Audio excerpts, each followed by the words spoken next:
अस्सलामुअलैकुम वरहमतुल्लाहि वबरकातुहू। नाजरीन, welcome to fourth day challenge. हम यहाँ से स्टार्ट करेंगे लाम से लेके यहाँ तक या तक के पूरे अल्फ़ाबेट्स इंशाल्लाह ये क्लास में हम सीखेंगे, जो कि बहुत आसान है यहाँ के। देखिए, फिर इसका मखरज देख लीजिए क्या है। ज़ुबान की किनारा को सामने के 4 दांतों के मसूड़ों में लगाने से लाम अदा होगा। कहाँ पे लगाएंगे हम? ज़ुबान का जो किनारा है ना, साइड का पार्ट जो कि आप इसमें देख सकेंगे, उसको हम ऊपर के दांतों के जड़ में लगाने से लाम अदा होगा। ठीक है, ऊपर के जड़ में लगाने से क्या अदा होगा? लाम अदा होगा। एक बार मैं पिक्चर को है ना थोड़ा सा जूम कर देती हूँ ताकि आपको क्लियरली समझ में आ जाए। देखिए, ज़ुबान का साइड का हिस्सा जो है ऊपर के 4 दांतों के इसमें जड़ में लगाने से क्या होगा?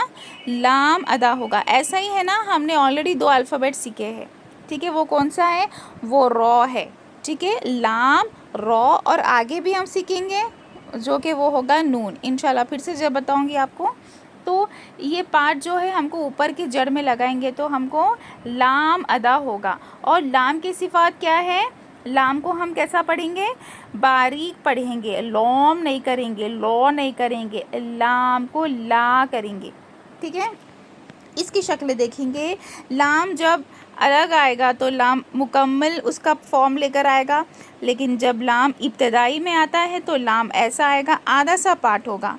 और जब दरमियानी में आता है तो दोनों के बीच में वो इस तरह होगा। और जब आखिर में आता है तो फुल फॉर्म में ही आएगा।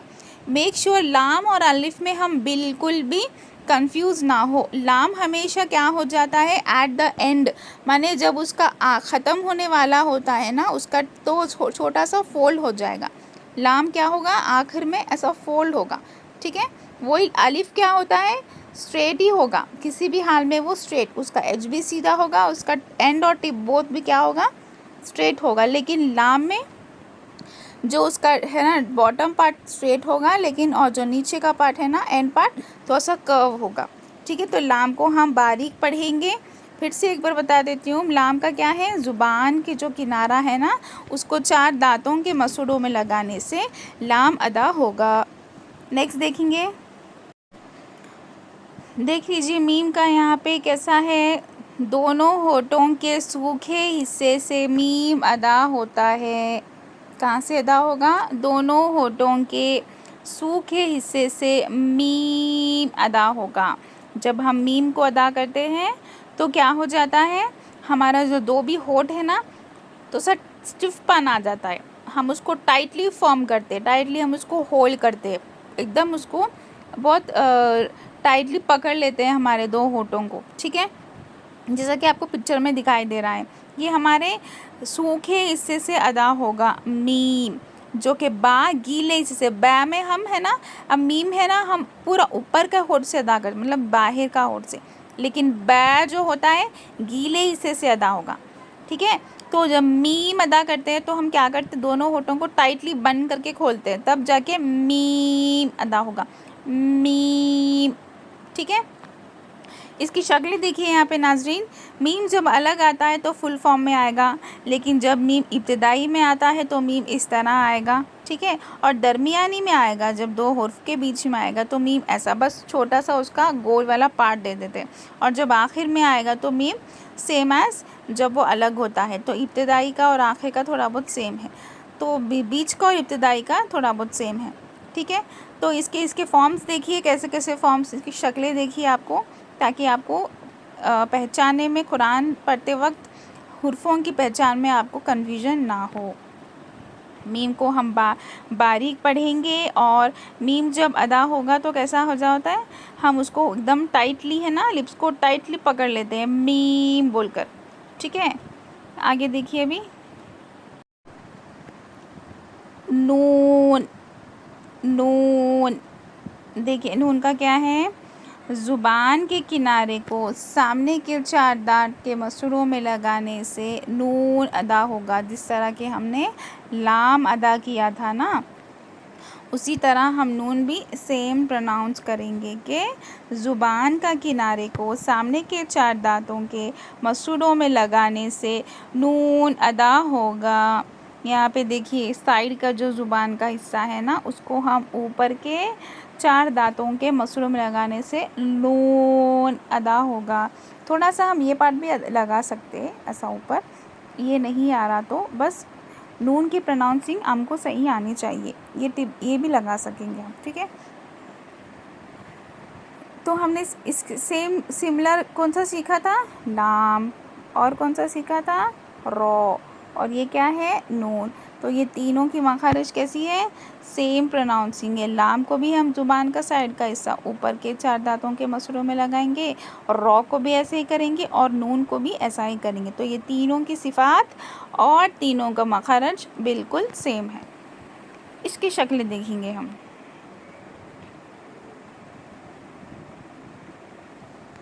नून जब अलग होगा तो फुल फॉर्म में होगा। जब नून इब्तिदाई में आता है तो सिर्फ एक लाइन के नीचे लाइन के ऊपर एक डॉट दिया जाएगा, और जब दरमियानी में आता है तो लाइन देंगे थोड़ा सा और एक नुक्ता ऊपर देंगे, और जब आखिर में आता है तो फुल फॉर्म पे ही आएगा। तो इससे क्या समझ में आ रहा है, लाइन के ऊपर एक नुक्ता, और एल्स कैसा बोलूँ, लाइन के ऊपर एक डॉट रहा तो वो होगा नून, ठीक है। नून और बा में अक्सर हमको कंफ्यूज हो जाता, नुक्ता कभी ऊपर रहा तो भी हम कभी क्या है ये, ठीक है। बा का भी नुक्ता एक ही रहता है, लेकिन बा नीचे होगा और नून जो है हर्फ के ऊपर होगा या फिर लाइन के ऊपर होगा। नून को क्या है, उसकी मखरज क्या है, सेम है लाम और रॉ के जैसे। ज़ुबान के किनारे को ऊपर के 4 दांतों के मसूड़ों में लगाने से नून अदा होगा, और जब हम नून अदा करेंगे तो दोनों ज़्यादा नहीं मिलेगा, ठीक है। ये है नून का।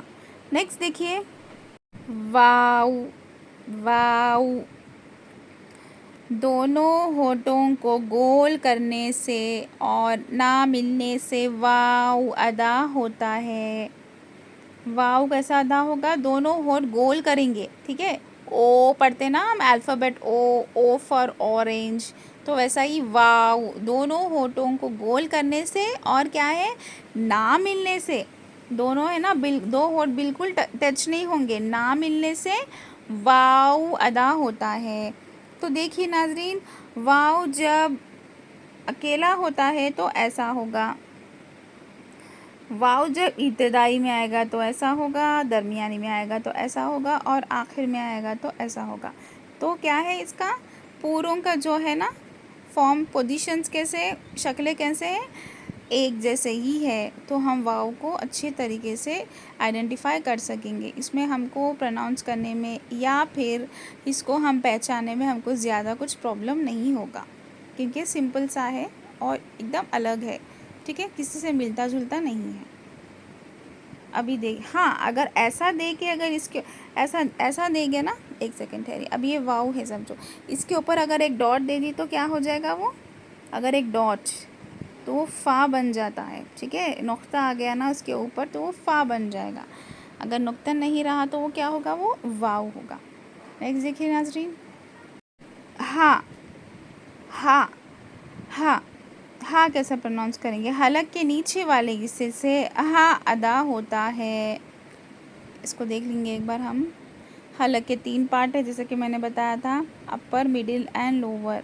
तो ऊपर का, नीचे का जो ये हिस्से से कौन सा हर्फ अदा होगा, हमको हाँ अदा होगा, ठीक है। हाँ अदा होता है, इसको हम सिंपल सा प्रोनाउंस करेंगे, इसमें कुछ हम ज़्यादा सा फोर्स नहीं डालेंगे, ठीक है।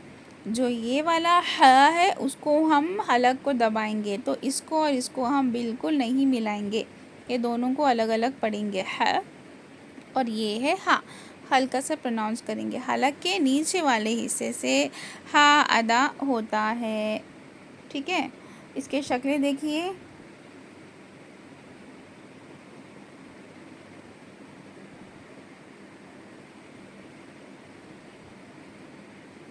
हाँ जब, जी,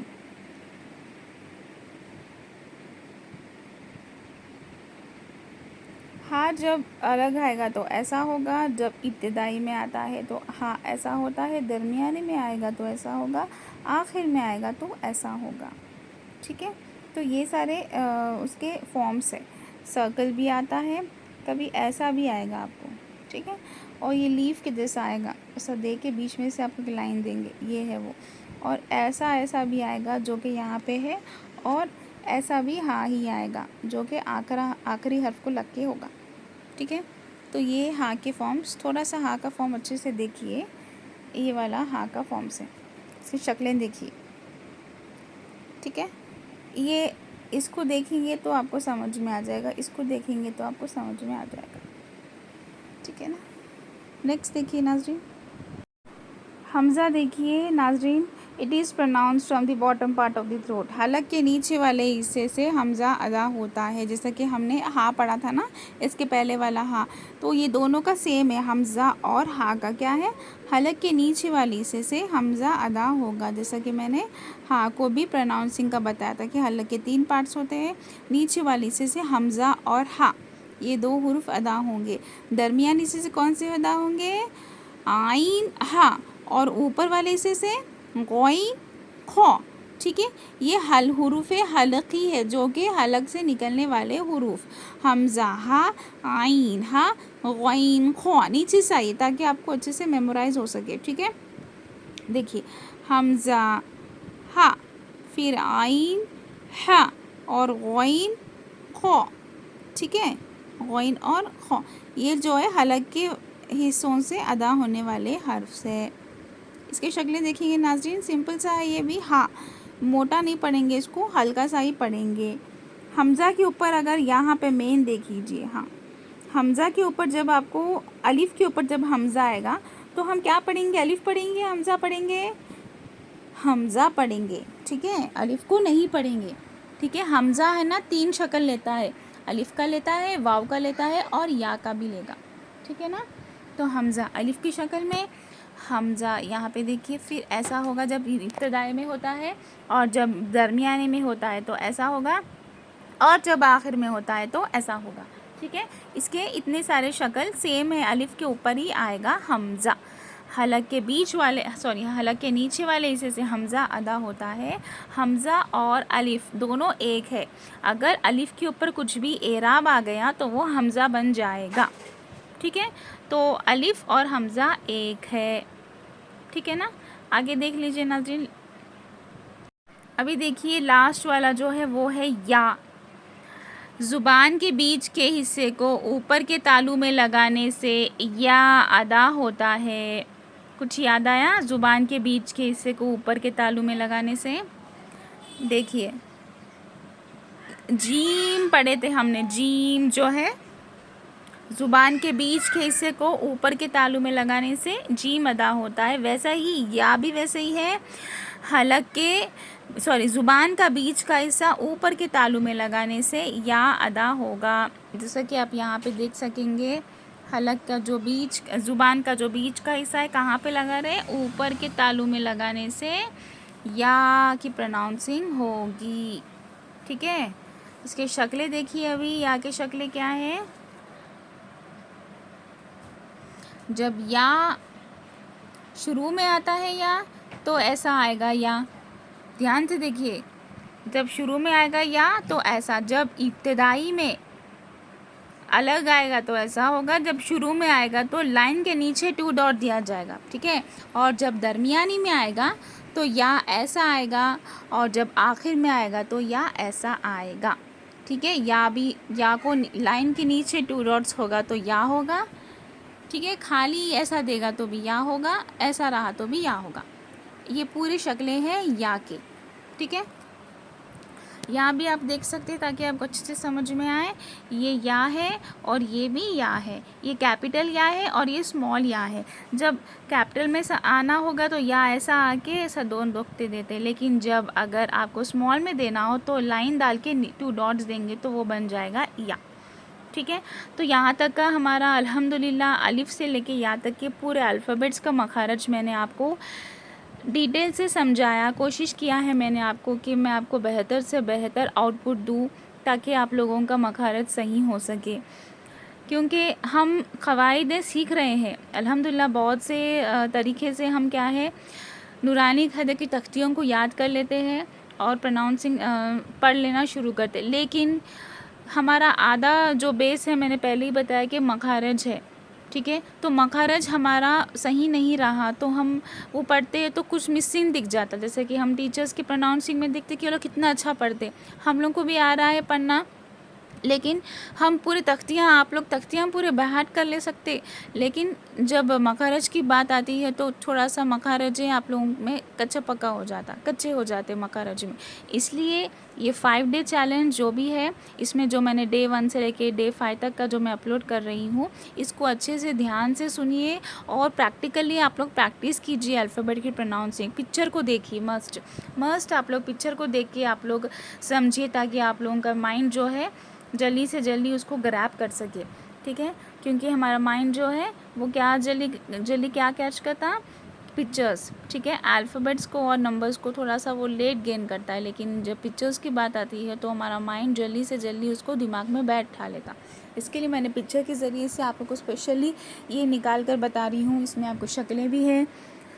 तो दुआ है मेरी सब नाज़रीन से कि आप लोग अच्छे से अच्छे प्रैक्टिस करिए, अल्फ़ाबेट्स को प्रोनाउंसिंग अच्छे से अच्छा सीखिए। और जो मेरा डे 5 चैलेंज है, इसमें ये चैलेंज बूस्टर चैलेंज है, ठीक है। इसमें पूरा आप लोगों को इंशाल्लाह अलिफ से लेके या तक के पूरे शॉर्टकट्स में आपको फिर से उसके आर्टिकुलेशन पॉइंट विद पिक्चर में आपको समझाऊंगी, ठीक है। वो पूरा कंक्लूजन पार्ट होगा। तो मिलेंगे फिर 5th डे चैलेंज में इंशाल्लाह। जब तक आप लोग डे 1 से लेके डे 4 का जो भी लेसन है उसको अच्छे से प्रैक्टिस करिए। अल्लाह ताला आपका सुनना, मेरा समझाना अल्लाह कबूल करे। अल्लाह ताला आपकी ज़िंदगियों को आसान करे। आमीन या रब्बुल आलमीन।